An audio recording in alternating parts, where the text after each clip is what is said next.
Ang bidyong ito ay tungkol paano mag-apply sa UAE habang nandito ka na. So, noong pagpunta ko dito sa UAE, so, syempre, excited ako maghanap ng work. Excited akong mag-apply kung saan-saan. Pero, naging struggle ko noon ay, paano mag-uumpisa. So, una, nag-online job seeking muna ako sa website. So, may mga ni-refer na website yung mga pinsan ko, yung mga kamag-anak ko, yung mga kilala nila. Example, Indeed, sa Byte, sa Dubicel, sa Nuclegolf. So, kung ano-ano pa yung website na in-applyan ko online. So, right after noon, nag-walk-in din po ako sa mga building. Nagpasa-pasa ng CV. Hanggang sa nakita ni Kuya yung CV ko. Iba pala yung format ng CV sa ibang bansa. Dito sa UAE and sa Pilipinas. So, siguro yung CV ko ay pang Pilipinas. So, hindi daw uubra yun doon. So, nakita niya, ni-revise niya. At the same time, yung picture ko, kita naman sa ating mga kasuotan sa Pilipinas. Yung mga picture lang natin normal na naka-polo shirt. So, dito pala, pabonggahan pala yung mga, so, naggawa ko, nagformal pa ako, suot-suot pa ako ng para mapansin ba yung larawan ko. So, ayun, hanggang sa puro online pa rin, at saka walking, at the same time, nagpa-post pa rin ako sa dyaryo para matawagan. Mahirap nung time na naghanap ako kasi may mga nasungkit ako pero hindi ganong kalakihan yung mga na-offer sa akin.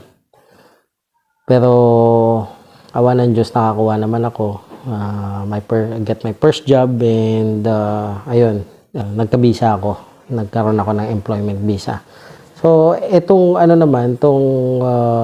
tip ko para sa mga nandito, sa UAE na, yung mga nasa from Pinas, then hindi sila same situation sa akin, hindi sila nag-agency.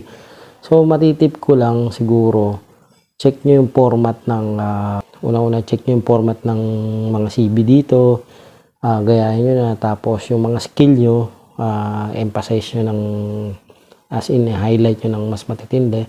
At the same time, yung walk-in ay importante rin, diskarte ng walk-in online.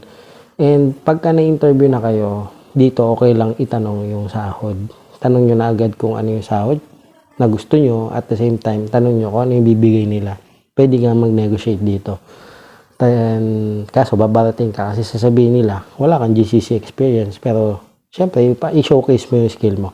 Number 2, itanong nyo kung talaga bang nagbibisa. So, may mga company kasi dito, after matanggap, matagal yung proseso, or hindi talaga nabibisahan, magtatabawin ka lang mga 2 months, 3 months, ganun, pero walang visa. So, pa-expire yung visa na ginagamit mo. So, number 3, check nyo kung delay din yung sweldo. Importante yun. Kasi may mga companies na hindi delay. So, salute sa mga OFW na nakaka-survive kahit delay yung mga sweldo.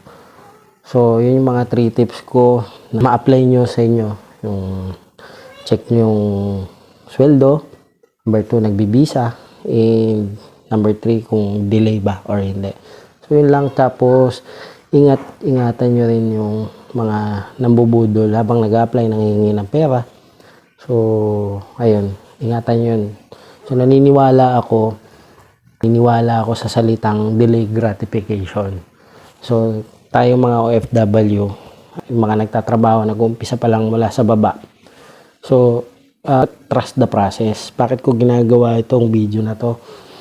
I want to share an awareness, at the same time makapag-share ng experience, makatulong sa ibang tao para hindi na magawa yung pagkakamali, yung mga nagawa ko or mga discarding mali, or discarding tama, ma-share ko din sa ibang OFW. Niwala ako sa salitang delay gratification, and ating mga OFW, malaking kalaban yung mga nag-a-approach sa atin kung ano-anong investment dyan sa tabi-tabi, or sa Pilipinas. So, ingatan po natin yung mga ating pinaghihirapan.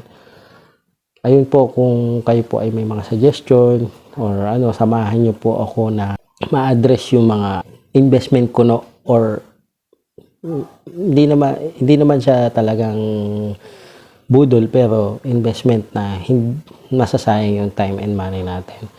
So, ayun po yung aking ma-share, and I hope sana po may napulot kayo kahit konti.